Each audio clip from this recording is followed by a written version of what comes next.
नमस्कार बच्चों, मैं अनु जैन कक्षा 10 की व्याकरण के साथ आपके समक्ष उपस्थित हूँ। आज का हमारा विषय है रचना के आधार पर वाक्य के भेद। सबसे पहले हम ये जानेंगे कि वाक्य कहते किसे हैं। किसी भाव या विचार को पूरा व्यक्त करने वाले शब्दों के व्यवस्थित और सार्थक समूह को वाक्य कहते हैं। जैसे देखिए, बच्चे मैदान में खेल रहे हैं। अब इस वाक्य में शब्द लगे हैं, बच्चे, मैदान, गेंद। इसी प्रकार से अर्थ की दृष्टि से ये अपने आप में पूर्ण है। एक बात को हमें इंडिकेट कर रहा है कि बच्चे मैदान में खेल रहे हैं।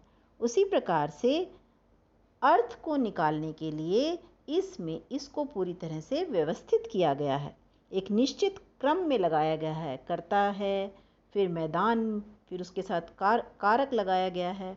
इसी प्रकार से कर्म है गेंद, और फिर खेल रहे हैं क्रिया, उसको से जोड़ा गया है। तो इस प्रकार से इसको एक निश्चित क्रम में लगाया गया है और यह एक भाव या विचार को भी प्रकट कर रहा है, इसलिए ये पूर्ण वाक्य है। वाक्य के भेद दो आधारों पर किए जा सकते हैं, अर्थ के आधार पर और रचना के आधार पर। अर्थ के आधार पर आपने 9th क्लास में पढ़ा। रचना के आधार पर वाक्य के 3 भेद हैं: सरल वाक्य, संयुक्त वाक्य और मिश्र वाक्य। सरल वाक्य क्या है? जिस वाक्य में एक उद्देश्य, एक विधेय और एक मुख्य क्रिया होती है उसे सरल वाक्य कहते हैं। हमने यहाँ एक उदाहरण लिया है, मोची ने जूते ठीक कर दिए। तो यहाँ पर आप देखेंगे, मोची ने यह उद्देश्य है, जूते ठीक कर दिए यह विधेय है, और ठीक कर दिए ये एक मुख्य क्रिया है।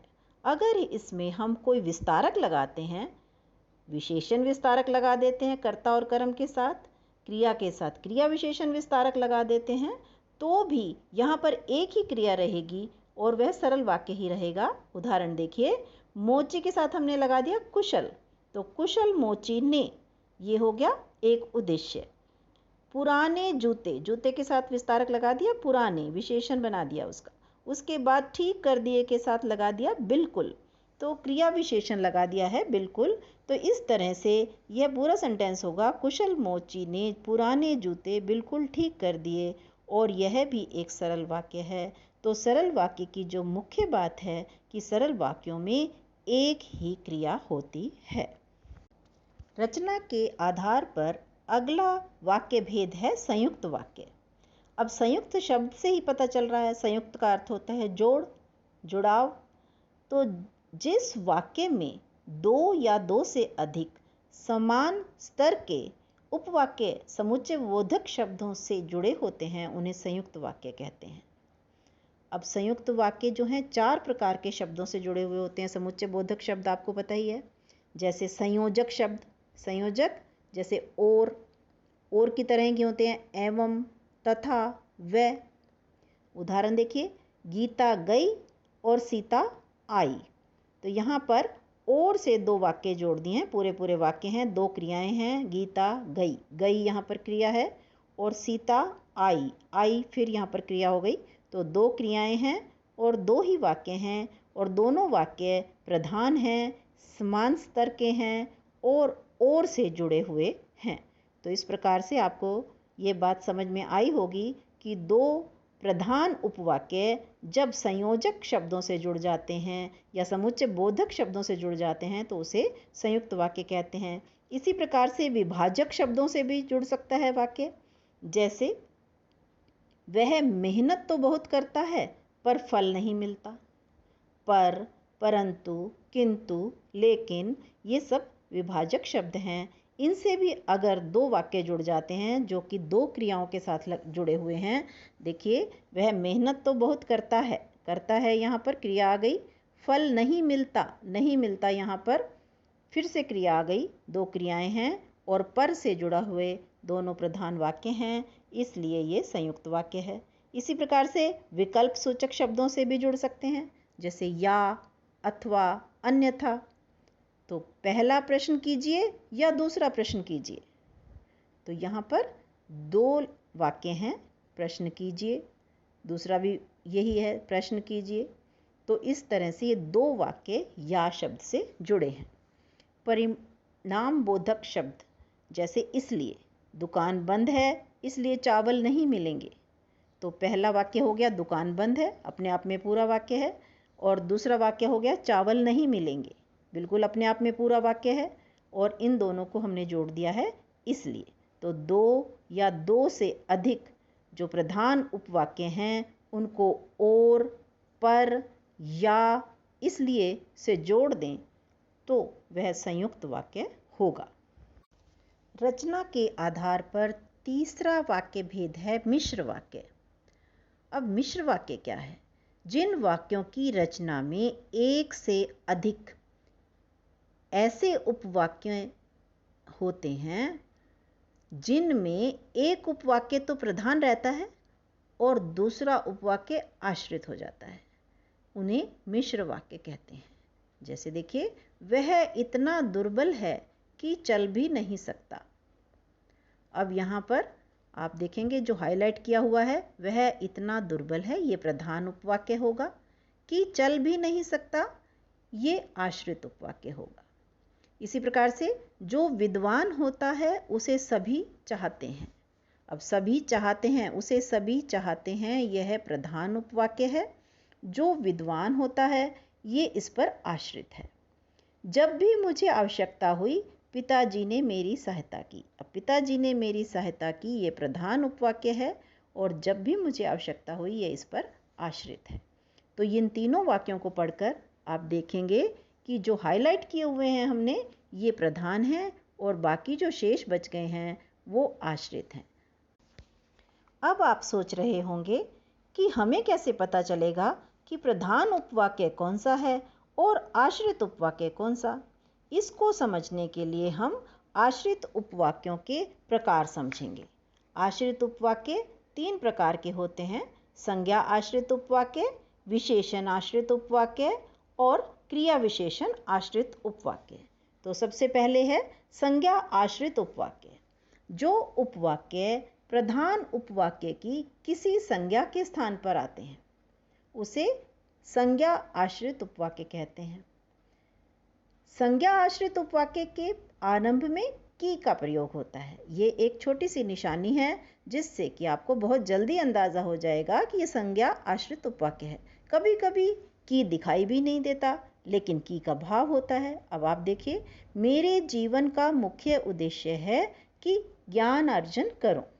यहाँ पर ज्ञान अर्जन करूं, यह शब्द किसके लिए प्रयोग हुआ है? मुख्य उद्देश्य के लिए। तो प्रधान उपवाक्य में मुख्य उद्देश्य क्या है? मुख्य उद्देश्य ज्ञान अर्जन करूं।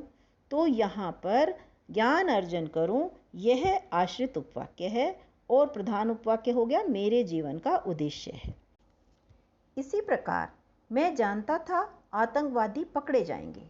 तो यहाँ पर आप देखेंगे कि की नहीं लगा हुआ, लेकिन अगर आप इसको ध्यान से पढ़ेंगे तो आपको यह आभास होगा कि यहाँ पर भी की लग सकता है। मैं जानता था कि आतंकवादी पकड़े जाएंगे। तो इस प्रकार से जहाँ की या की के भाव वाला वाक्य होता है वहाँ संज्ञा आश्रित उपवाक्य रहता है। इसके बाद हम विशेषण आश्रित उपवाक्य के बारे में पढ़ेंगे, जो दूसरा भेद है आश्रित उपवाक्य का। जो उपवाक्य प्रधान उपवाक्य की किसी संज्ञा की विशेषता बताएं। अब देखिए, प्रधान उपवाक्य की कोई भी संज्ञा है, उसकी विशेषता बता रहा है, तो वह विशेषण आश्रित उपवाक्य होगा। अब देखिए, बाहर एक आदमी खड़ा है जो आपको ढूंढ रहा है। अब प्रधान उपवाक्य में एक आदमी की बात हो रही है और उसी की विशेषता बता रहा है जो आपको ढूंढ रहा है। तो जो शब्द से यहाँ पर विशेषता बताई गई है एक आदमी की, तो इसलिए यह विशेषण आश्रित उपवाक्य होगा। यहाँ हम एक और उदाहरण देखेंगे कि यह वही व्यक्ति है जिसने मुझे कल गिरने से बचाया। तो यहाँ पर वही व्यक्ति की विशेषता बता रहा है ये सेंटेंस, जिसने कल मुझे गिरने से बचाया, तो इसलिए यह विशेषण आश्रित उपवाक्य होगा। विशेषण आश्रित उपवाक्य जो, जिसने, जैसे, जितना आदि से आरंभ होते हैं, तो ये सभी शब्द जो, जिसने, जैसे, जितना, ये सभी विशेषता बताने वाले शब्द हैं, इसलिए इनसे आरंभ होने वाले वाक्य आश्रित उपवाक्य विशेषण आश्रित उपवाक्य कहलाएंगे। इसके बाद तीसरा प्रकार है क्रिया विशेषण आश्रित उपवाक्य। जो उपवाक्य प्रधान उपवाक्य की क्रिया की विशेषता बताते हैं उसे क्रिया विशेषण आश्रित उपवाक्य कहते हैं। अब देखिए, जहाँ जहाँ हम गए हमारी बड़ी आवभगत हुई। अब यहाँ पर आवभगत हुई, इसके लिए प्रयोग किया गया है विशेषता बताते हुए कि जहाँ जहाँ हम गए। तो यहाँ पर स्थानवाचक क्रिया विशेषण हो गया। आपको वैसा ही करना चाहिए जैसा वकील कहता है। तो यहाँ पर आपने देखा जैसा, वैसा ऐसे शब्द प्रयोग किए गए हैं। तो क्रिया विशेषण उपवाक्य में क्रिया का काल, स्थान, रीति, कारण आदि से संबंधित सूचना मिलती है। तो इसलिए आप यह देखेंगे कि जब, जहाँ, ज्यों, जैसा, यदि इन शब्दों से जब आश्रित उपवाक्य आरंभ होते हैं तो वहाँ क्रिया विशेषण आश्रित उपवाक्य होता है। इस प्रकार की के साथ जुड़ा हुआ उपवाक्य संज्ञा आश्रित उपवाक्य कहलाएगा। जो, जिसने आदि शब्दों के साथ जुड़ा हुआ उपवाक्य विशेषण आश्रित उपवाक्य कहलाएगा। जहाँ, जब, जैसा, ज्यों आदि शब्दों के साथ जुड़ा हुआ उपवाक्य क्रिया विशेषण आश्रित उपवाक्य कहलाएगा। इस पाठ से परीक्षा में 3 तरह के प्रश्न पूछे जाते हैं। पहला, आपको एक वाक्य दे दिया जाता है और पूछा जाता है कि रचना के आधार पर बताओ कि यह वाक्य कौन सा है। तो आप देखेंगे कि यदि एक क्रिया है तो वह सरल वाक्य होगा। यदि 2 पूरे पूरे वाक्य हैं जिनमें 2 क्रियाएं हैं, वे और, या इसलिए के साथ जुड़े हुए हैं, तो वहाँ संयुक्त वाक्य होगा। इसी प्रकार से ऐसा वाक्य जिसमें 2 उपवाक्य हैं और वे या तो कि, या जो, या जब जैसे शब्दों से जुड़े हुए हैं, तो वे मिश्र वाक्य कहलाएंगे। इस प्रकार से आपको पहचान हो जाएगी कि कौन सा वाक्य सरल वाक्य है, कौन सा संयुक्त और कौन सा मिश्र है। दूसरा प्रश्न वाक्य परिवर्तन या रूपांतरण से संबंधित पूछ लिया जाता है कि आपको एक सरल वाक्य दे दिया जाता है तो उसे आपको संयुक्त बनाना है। संयुक्त दे दिया जाता है तो उसे मिश्र या सरल बनाना है। तो इस प्रकार आपको यहाँ यह ध्यान देना होगा कि यदि सरल बनाना है तो एक क्रिया बनानी पड़ेगी। यदि संयुक्त बनाना है तो आपको वहाँ 2 वाक्य बनाकर उन्हें और, अथवा या इसलिए शब्द लगाकर जोड़ देने हैं। यदि मिश्र बनाना है तो फिर वही कि, जो या जब लगाकर आपको वाक्य बनाना होगा। तीसरी तरह का प्रश्न जो परीक्षा में पूछा जाता है वह है कि आपको एक मिश्र वाक्य दे दिया जाता है।